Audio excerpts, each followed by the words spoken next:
Bismillahirrahmanirrahim. Assalamualaikum warahmatullahi wabarakatuh. Shalom, salam sejahtera bagi kita semua. Om Swastiastu, Namo Buddhaya, salam kebajikan.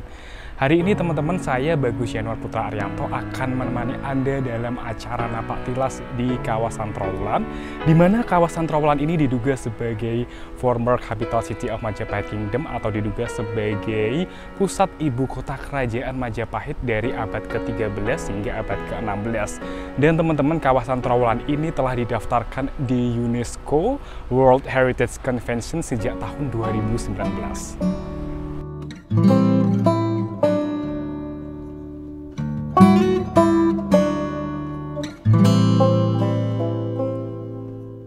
Majapahit, siapa yang tidak mengenal kemaharajaan nama Majapahit atau Wilwatikta dalam bahasa Sangsekerta. Berpusat di Jawa Timur, kerajaan ini berdiri dengan kisah-kisah cerita yang megah dan masyhur di masa lalu.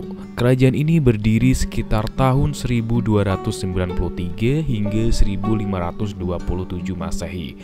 Kemaharajaan Majapahit tak lepas oleh Raden Wijaya, sang pendiri kerajaan ini, dan akhirnya mencapai puncak kejayaan menjadi Kemaharajaan Raya yang diduga menguasai wilayah yang luas di Nusantara pada masa kekuasaan Raja Hayam Wuruk dengan Patih Gajah Mada sekitar tahun 1350 hingga 1389.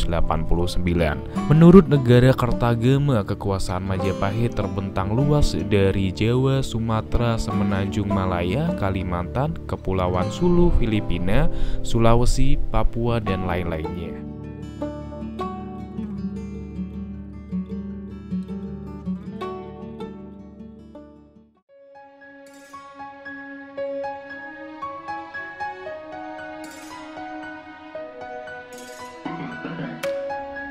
Banyaknya temuan artefak-artefak yang ada di daerah Trowulan, maka dibentuklah Museum Trowulan pada tahun 1926.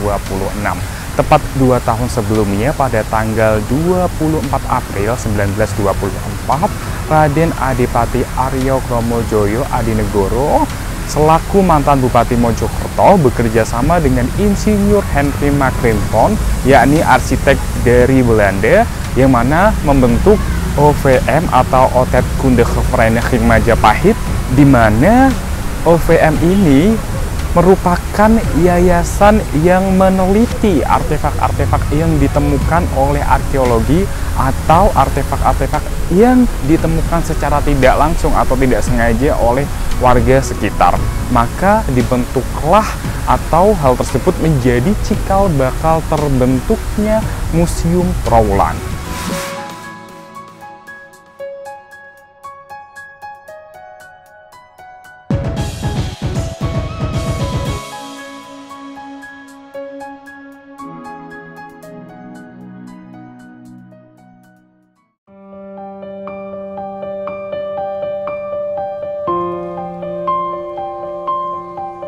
Hingar-bingar kejayaan Majapahit ternyata mengalami polemik, di mana diduga setelah wafatnya Hayam Wuruk pada tahun 1389, Majapahit memasuki masa kemunduran akibat konflik perebutan takhta. Kematian Hayam Wuruk dan adanya konflik perebutan takhta menyebabkan daerah-daerah Majapahit di bagian utara Sumatera dan Semenanjung Malaya memerdekakan diri, di mana Semenanjung Malaya menjadi daerah kekuasaan Kerajaan Ayutthaya hingga nantinya muncul Kesultanan Melaka yang didukung oleh dinasti Ming. Pewaris Hayam Wuruk adalah putri mahkota Kusumawardhani yang menikahi sepupunya sendiri, Pangeran Wikramawardhana. Hayam Wuruk juga memiliki seorang putra dari selirnya Wirabumi yang juga menuntut haknya atas tahta.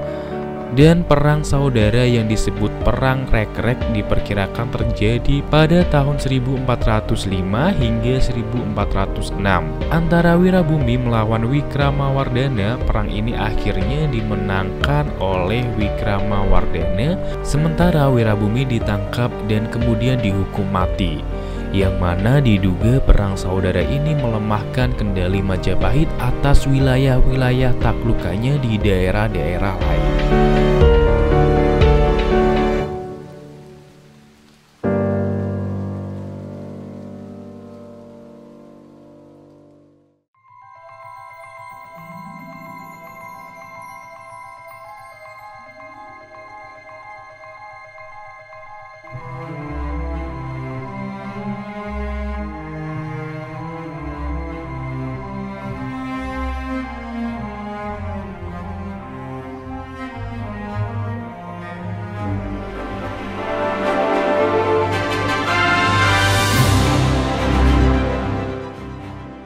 Nah, teman-teman, ketika teman-teman berkunjung di Museum Trowulan, maka di situ akan disuguhkan juga kisah Panji, di mana ada ruangan kisah Panji yang menceritakan tentang suatu dongeng seseorang yang bernama Panji, di mana di situ mencari tunangannya atau sang putri, di mana sang putri itu bisa bernama Putri Candrakirana, Dewi Sekartaji atau Raden Sekartaji ataupun Raden Galuh. Di mana nama Panji itu juga ada berbagai versi, teman-teman. Salah satunya adalah Panji Laras, Panji Asmorobangun, dan lain-lainnya. Kisah Panji ini berkembang dari tutur syair, dongeng, dan lain-lainnya. Nah, untuk dongeng yang cukup terkenal dari kisah Panji ini ada Panji Laras, Keong Emas, Timun Emas, Andi-Andi Lumut, dan lain-lainnya. Yang menarik dari ruangan kisah Panji ini sendiri terdapat kisah Panji Candi Surawono, di mana di situ terdapat relief dari cerita Sri Tanjung yang menaiki ikan dan di situ bertemu dengan Batari Durga di alam roh atau di alam arwah. Yang menarik lainnya di situ terdapat relief kisah Panji Candi Penataran dan terlihat adanya seseorang yang menabuh gendang dengan alat pemukul. Relief yang tidak kalah menarik yaitu ada relief kisah Panji Penataran, di mana di situ ada gambaran lautan dan di atasnya ada burung kakak tua yang sedang terbang membawa surat lontar pada paruhnya.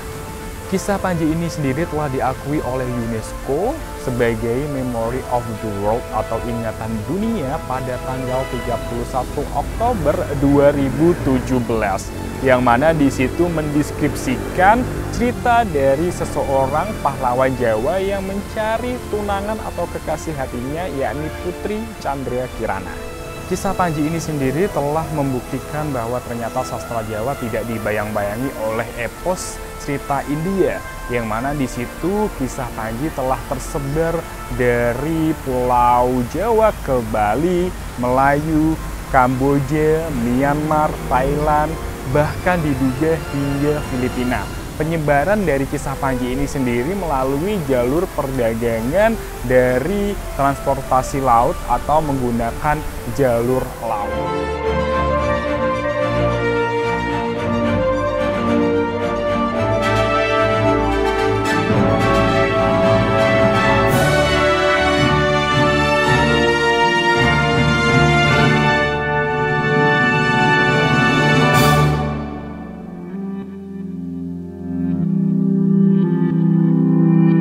Kita ketahui bahwa masyarakat Jawa sudah menganut agama Hindu, Buddha, dan kepercayaan terhadap nenek moyang yang ditandai adanya bukti peninggalan purbakala.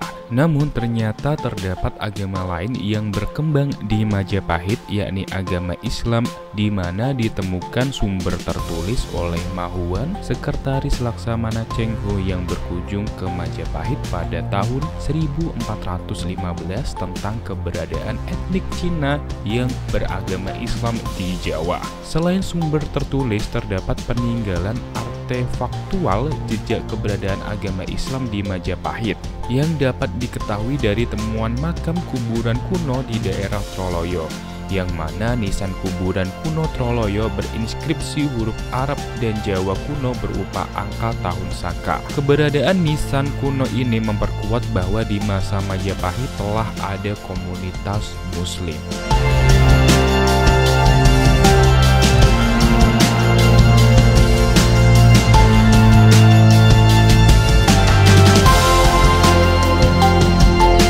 Negara Kertagama karya Empu Prapanca menyebutkan dalam suatu sumber menuliskan bahwa budaya keraton yang adiluhung dan anggun dengan cita rasa seni dan sastra yang halus serta sistem ritual keagamaan yang cukup rumit. Kawasan Majapahit secara sederhana terbagi dalam 3 jenis, yakni keraton termasuk kawasan ibu kota dan sekitarnya, wilayah-wilayah di Jawa Timur dan Bali yang secara langsung dikepalai oleh pejabat yang ditunjuk langsung oleh raja, serta wilayah-wilayah taklukan di Kepulauan Nusantara yang menikmati otonomi luas. Ibu kota Majapahit di Trowulan merupakan kota besar dan terkenal dengan perayaan besar keagamaan yang diselenggarakan setiap tahun. Agama Buddha, Siwa, dan Waisnawa pemuja Wisnu dipeluk oleh penduduk Majapahit. Dan raja dianggap sekaligus titisan Buddha, Siwa, maupun Wisnu.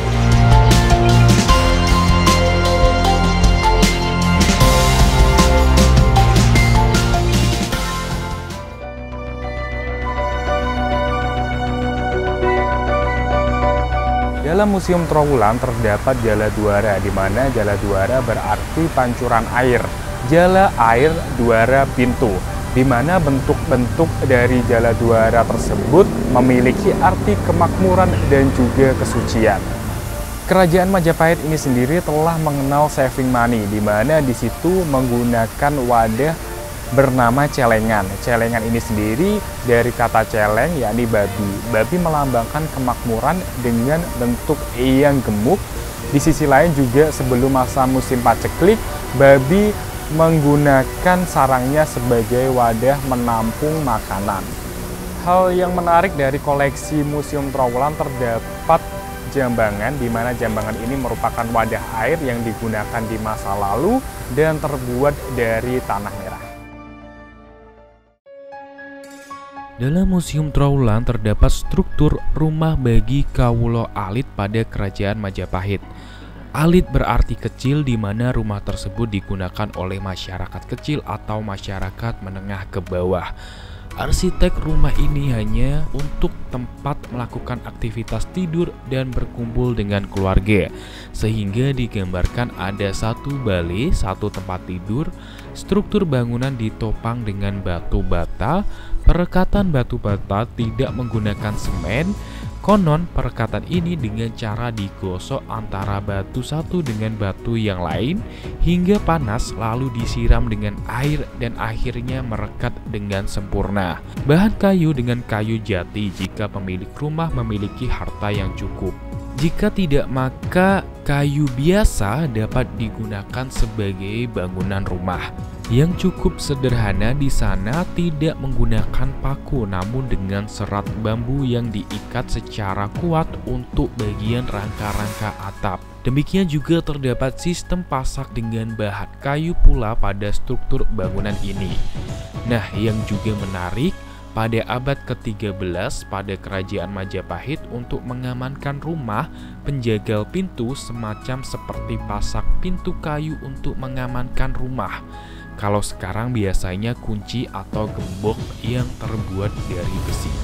Kegiatan memasak, mandi, dan juga mencuci baju dilakukan di luar rumah. Salah satu contohnya kegiatan memasak terdapat pawon outdoor, di mana terdapat tungku dari batu bata dan di sebelah terdapat gentong untuk menyimpan air. Jika mandi atau mencuci, biasanya membangun suatu bilik kecil dan di mana di dalam bilik tersebut terdapat gentong berisikan air. Atau lebih praktisnya, kegiatan tersebut dapat dilakukan di sungai yang tidak jauh dari pemukiman.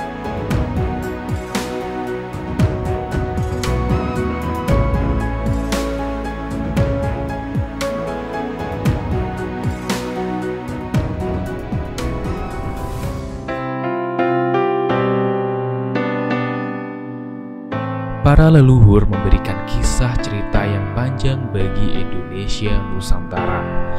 Majapahit atau Wilwatikta menjadi salah satu bukti sebagian nyawa dari kisah kerajaan-kerajaan Nusantara.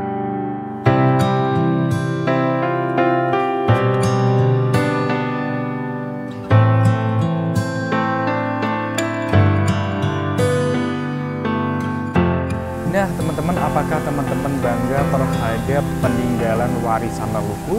Semoga warisan leluhur dapat dilihat oleh generasi selanjutnya dan generasi selanjutnya lagi. Saya Bagus Yanuar Putra Arianto pamit undur diri. Wassalamualaikum warahmatullahi wabarakatuh. Rahayu, Om Santi Santi Santi Om. Semoga Tuhan memberkati kita semua.